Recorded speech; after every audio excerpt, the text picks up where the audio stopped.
வாடிக்கையாளர்கள் வரணும். அதே போல் கடையின் வாசலில் நல்ல மஞ்சள் தண்ணியை நல்லா தெளித்து கடைக்குள்ளர நிறைய விளக்குகள் ஏற்றணும். அதே போல் கடையில் முன்னால் ஒரு சீரியல் லைட் போட்டிங்கன்னு வச்சுக்கோங்க, அது என்ன ஆகும்னா எல்லாரையும் ஈர்க்கும். அதுக்கப்புறம் கடைக்குள்ளர நீங்கள் ஒரு விஷ்ணு சகஸ்ரநாமம் அப்படின்னு ஒரு கேசட் இருக்குது. அதாவது வேத மந்திரங்கள் ஓதக்கூடியது. அதை ஒரு 2 ஸ்பீக்கர் வச்சு வேத மந்திரங்களை ஓத விட்டிங்கன்னா அந்த வேத சாண்டிங் பவரானது வியாபாரத்தை இழுக்கும். இது ஒரு ரகசியம். அடுத்தாப்புல வியாபாரத்தில் 4 பேர் போய் உட்கார்ற இடத்துல ஒரு டீ கடை இருக்குது, ஒரு சின்ன ஹோட்டல் இருக்குது அப்படின்னா அங்கே நீங்கள் டேபிளில் ஒரு 27 ஏலக்காயை நடுவில் வைங்க.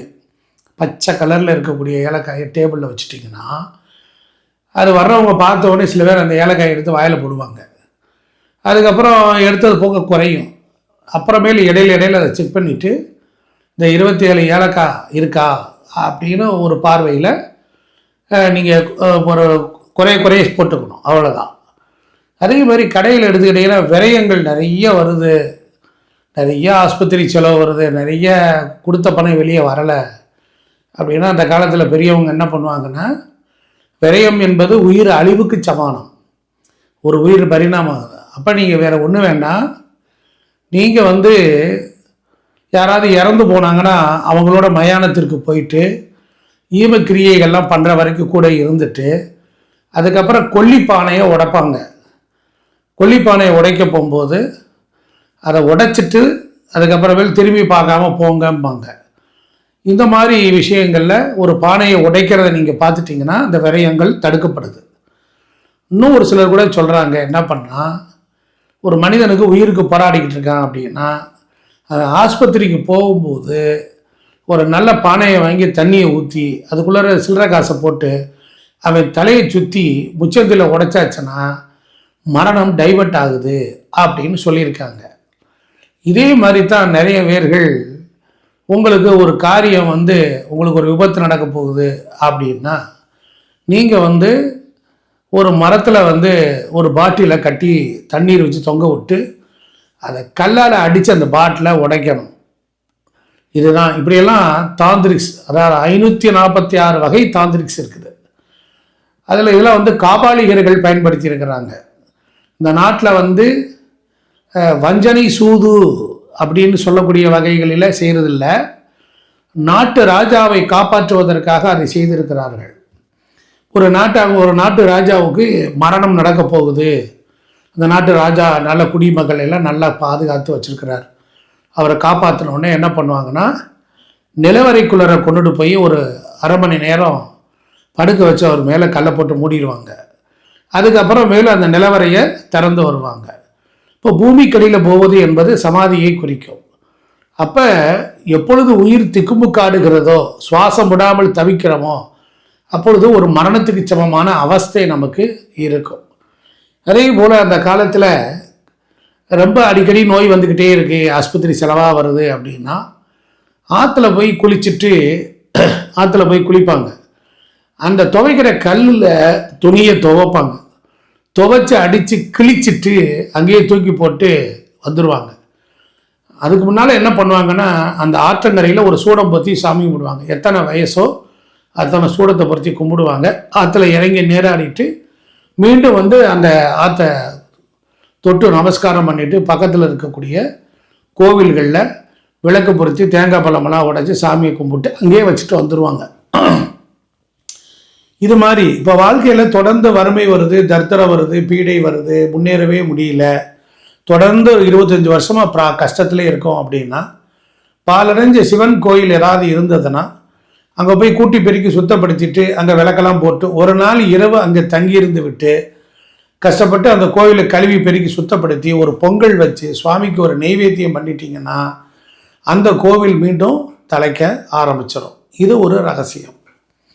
பொதுவாக தொடர்ந்து வாழ்க்கையில் நமக்கு ஒரு அசிங்க அவமானம் பழி பாவம்லாம் வருது அப்படின்னா கருவேப்பிலை மரம் இருக்குது பாருங்கள், கருவேப்பிலை மரம், அந்த மரம் எங்கே இருக்குதுன்னு பார்த்து அந்த மரத்தின் அடியில் தண்ணி தெளித்து கோலம் போட்டு நவதானியங்களை பரப்பி அதன் மேலே வந்து என்ன பண்ணுவாங்க அப்படின்னு கேட்டிங்கன்னா, இவங்களுடைய வயதுக்கு தக்கபடி அதை சுற்றிலும் சூடத்தை பொருத்தி வச்சு கும்பிட்டு கருவேப்பிலை இலையை பிடுங்கி அதோட மண்டில் பிணைந்து நல்ல கவனி மண்டில் பிணைந்து உருண்டையாக்கி அதை வச்சு அதை 3 பிள்ளையாராக்கி அதை சாமியெல்லாம் கும்பிட்டு நம்ம குடும்பத்தில் இறந்து போனவங்க ஒருவேளை நம்மளோட பாவ சாபத்தோடு இருந்தால் கருவேப்பிலையும் கருவேப்பிலை இடத்துடைய மண்ணையும் எடுத்து பிடித்து வைத்து சந்தனக்கு பொட்டு வச்சு அதை எடுத்து கொண்டுட்டு போய் மயானத்தில் கொண்டு போய் சேர்த்துட்டு அதன் மேலே ஒரு ஓலமட்டையை வச்சு எரித்து வைத்து விட்டு வந்து விடுவார்கள். அதோடு நம்ம கர்ம வினையும் எரிந்து போகும். இதெல்லாம் வந்து தாந்திரிக்ஸில் இருக்குது. இதெல்லாம் அதாவது வந்து திருநெல்வேலி, தூத்துக்குடி, கன்னியாகுமரி, கேரளம், திருவனந்தபுரம் அந்த பகுதிகளில் அந்த தாந்திரிக்ஸ் இருந்திருக்கு. அதே மாதிரி தான் நாம் ஒரு பிள்ளையாருக்கு போய் நான் பரீட்சையில் நல்லபடியாக பாஸ் ஆகணும், எனக்கு உதவி செய் அப்படின்ட்டு நான் வந்து எனக்கு வயசு 18 வயசு ஆகுது, அதனால் உனக்கு என்னுடைய எண்ணிக்கைக்கு தகுந்தபடி நான் உனக்கு சதுரகா போடுறேன் அப்படின்னு வேண்டிக்கிட்டு போடுவாங்க. அதே மாதிரி தான் ஸ்ரீவாஞ்சியம் அப்படின்னு ஒரு புண்ணிய சேத்திரம் கும்பகோணம் பக்கம் நன்னிலங்கிற ஊரில் இருக்குது.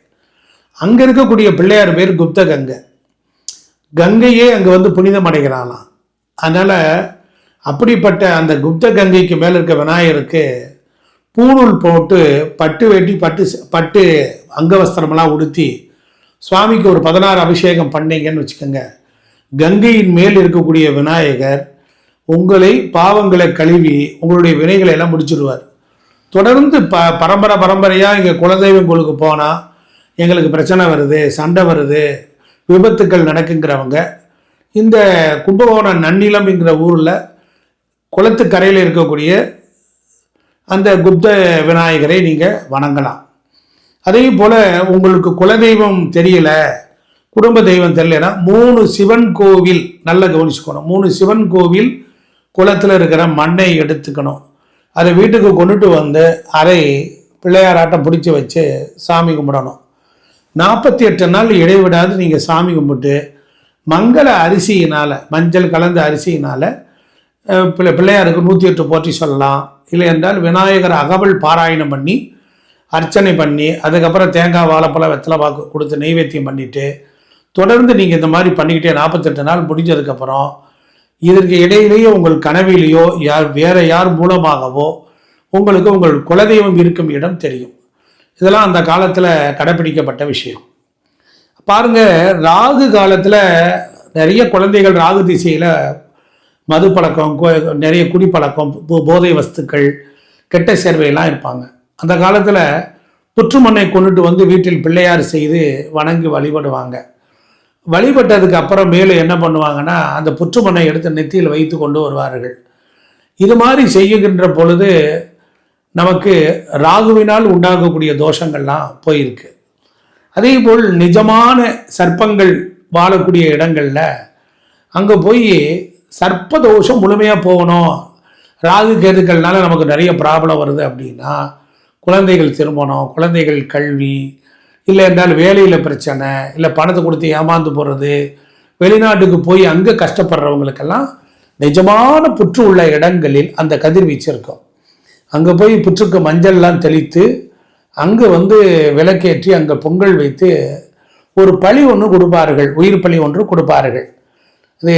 இது கிராமத்தில் நடைமுறையில் வழக்கம். ஒரு சேவலை அறுத்து பலி கொடுப்பார்கள்.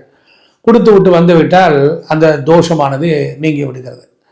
இப்படியெல்லாம் நம்மளுடைய பாரம்பரியத்தில் தாந்திரிக்ஸ் அப்படின்னா தந்திர முறைகளில் நாம் நம்மளுடைய துன்பங்களை வெற்றி கொள்வது என்கிற முறைகளை எல்லாமே நம்ம முன்னோர்கள் நமக்கு வகுத்து கொடுத்துருக்குறாங்க.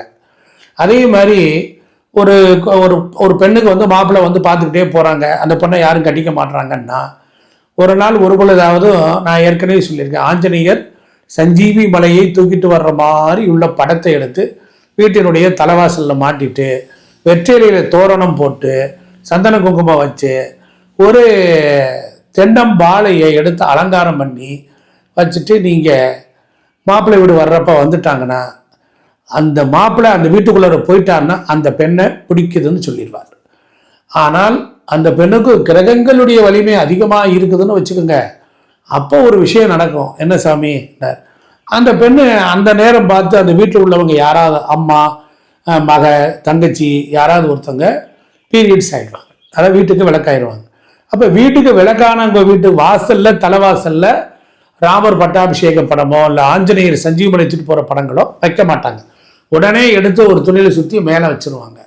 அப்போ கிரகங்கள் வலிமையாக இருக்குது அப்படின்னு தெரிஞ்சுக்கிறதுக்காக இந்த மாதிரியான வழிமுறைகள்லாம் செஞ்சுருக்கிறாங்க. நேயர்களே, இப்போ நான் வந்து இந்த எத்த தின்னா பித்தம் தெரியும் அப்படிங்கிறவங்களுக்காக உள்ள வழிமுறை. அதனால் இதெல்லாம் நீங்கள் முயற்சி பண்ணி பாருங்கள். ஐயா கொடுக்கறது எல்லாமே வெற்றி பரிகாரம். இறைவன் என் உள்ளத்தில் இருந்து உலகத்திற்காக கொடுத்தது. எந்த விதமான எதிர்பார்ப்பும் இல்லாமல் ஒரு நிராயுதபாணியாக நான் இந்த உலகத்திற்கு ஒரு சேவை செய்யும் பொருட்டு கொடுத்துருக்கிறேன். முயற்சி செய்து பாருங்கள், வெற்றி நிச்சயம். நன்றி, வணக்கம். யாருக்காவது ஜாதகம் பார்க்கணும், பேர் வைக்கணும், நியூமராலஜி, குழந்தை வீடுகளுக்கு வாஸ்து பார்க்கணுன்னா கீழே இருக்கிற நம்பருக்கு கான்டாக்ட் பண்ணுங்கள். அப்பாயின்மெண்ட் வாங்கிட்டீங்கன்னா நானும் உங்களுக்கு பார்த்து கொடுத்துருவேன். நன்றி, வணக்கம். நல்லா இருப்போம், அமோகமாக இருப்போம்.